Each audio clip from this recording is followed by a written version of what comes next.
அஸ்ஸலாமு அலைக்கும் வரஹ்மத்துல்லாஹி வரகாத்துக்கு. நெய்ச்சோறு மட்டன் குருமாவும். இந்த நெய்ச்சோத்துக்கும் மட்டன் குருமாவுக்கும் சூப்பராக இருக்கும். இப்போ இது எப்படி செய்கிறதுன்னு பார்ப்போம். 1 கிலோ மட்டனை கழுவி வச்சுருக்குது. இதுக்கு 4 பெரிய வெங்காயம், 3 தக்காளி பழத்தை பொடிசாக நறுக்கி வச்சுருக்குது.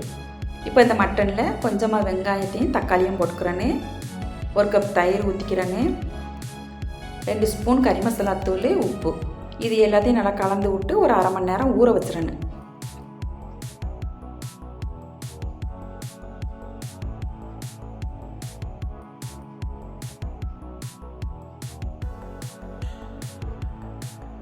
இப்போ நல்லா கலந்து விட்டாச்சு. இப்போ மூடி வச்சுருவோம். இதுக்கு தேங்காயை வறுத்து தான் அரைச்சி ஊற்றணும். இப்போ ஒரு சட்டி அடுப்பில் வச்சுட்டு தேங்காய் துருவலை பொன்னிறமாக வாசனை வர்ற வரைக்கும் வறுத்துக்கிறேன்னு.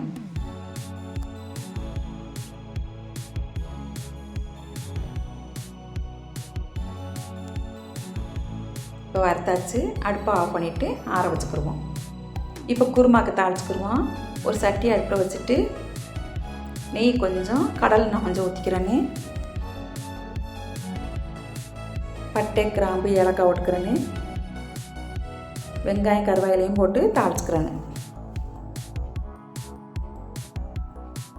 நம்ம அந்த குருமாக்கு மிளகாய் தூள் ரொம்ப போடக்கூடாது, பச்சை மிளகா தான் போடணும் காரத்துக்கு. இப்போ ஒரு கைப்பிடி அளவு புதினா மல்லி, ஒரு 7-8 பச்சை மிளகா, ரொம்ப இலை, இதையும் போட்டு வதக்கிட்டு தக்காளி பழத்தையும் போட்டு வதக்கிறேன்னு.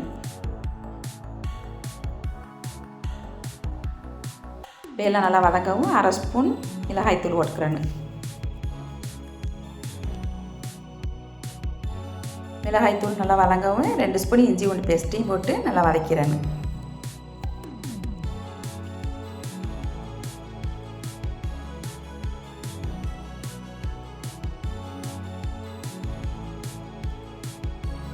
இப்போ எல்லாம் நல்லா வதங்கிருச்சு. நம்ம மட்டனை தூக்கி ஊற்றி வேகிறதுக்கு தக்கன தண்ணி ஊற்றிக்கிறேன்னு. ஊற்றி எல்லாத்தையும் நல்லா கலந்து விட்டு வேக வச்சுக்கிறேன்னு.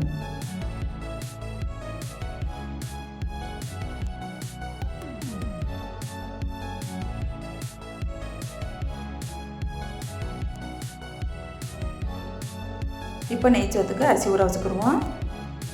இப்போ 3 கப் அரிசியை நல்லா கழுவிட்டு ஒரு அரை மணி நேரம் ஊற வச்சுக்கிறேன். இப்போ குருமா நல்லா கொதிச்சிருச்சு. இப்போ கிண்டி விட்டு தீயை சிம்பிளாக வச்சுறேன்னு. அப்போ தான் மட்டன் நல்லா வேகும். இப்போ நான் நெய்ச்சோறு கரண்ட் குக்கரில் தான் நான் சோறாக்க போகிறேன். இப்போ அந்த குக்கர் சட்டி அடுப்பில் வச்சுட்டு நெய் கொஞ்சம் ஊற்றிட்டு பட்டை, கிராம்பு, ஏலக்காய் போட்டுக்கிறேன்னு, ஒரு பெரிய வெங்காயத்தை பொடிசாக நறுக்கி போட்டுக்கிறேன்னு, ஒரு கைப்பிடி அளவு புதினா மல்லி, 3-4 பச்சை மிளகா, ஒரு சின்ன தக்காளி 1, எல்லாத்தையும் நறுக்கி போட்டுக்கிறேன்னு. எல்லாம் வதங்காவே 2 ஸ்பூன் இஞ்சி பூண்டு பேஸ்ட்டு, 1 கப் தயிர், இது எல்லாத்தையும் நல்லா வதக்கிறேன்னு. தேங்காய் பால் நான் எடுத்து வச்சுருக்கிறேன். 1 கப் அரிசிக்கு 1.5 கப் நம்ம தண்ணி அளந்துக்கிறேன்னு. தேங்காய் பாலோட தண்ணியும் கலந்து வச்சுருக்குது.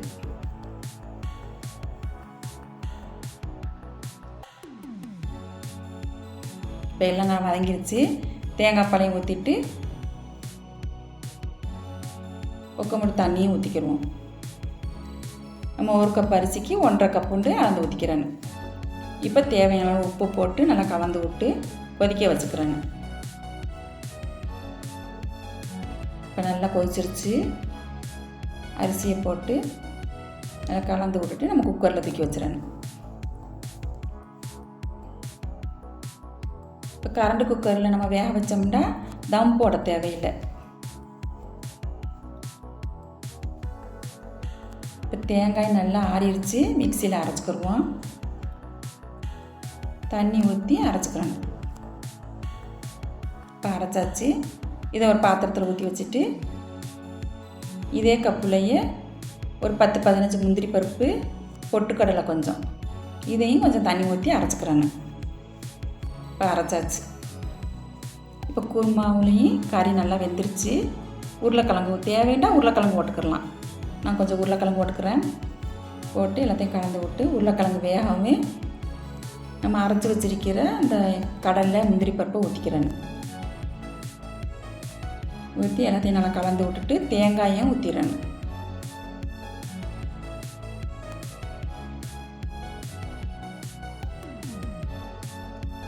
இது எல்லாத்தையும் கலந்து விட்டு ஒரு 5 நிமிஷம் கொதிச்சா போதும்.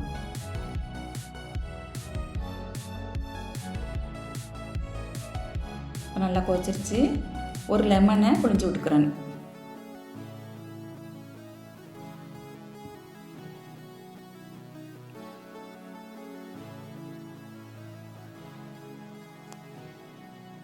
நல்லா கொதிச்சிருச்சு.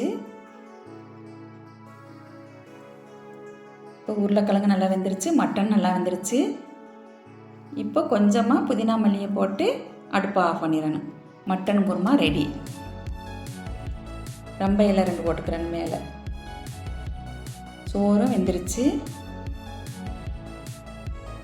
சூப்பராக சோறு உடையாமல் பொழு பொழுண்டு சூப்பராக வெந்துருச்சு. இனி தட்டையில் போட்டு சாப்பிட வேண்டியதுதான். இந்த நெய் சோத்துக்கும் குருமாக்கும் சூப்பராக இருக்கும். செய்து பாருங்கள்.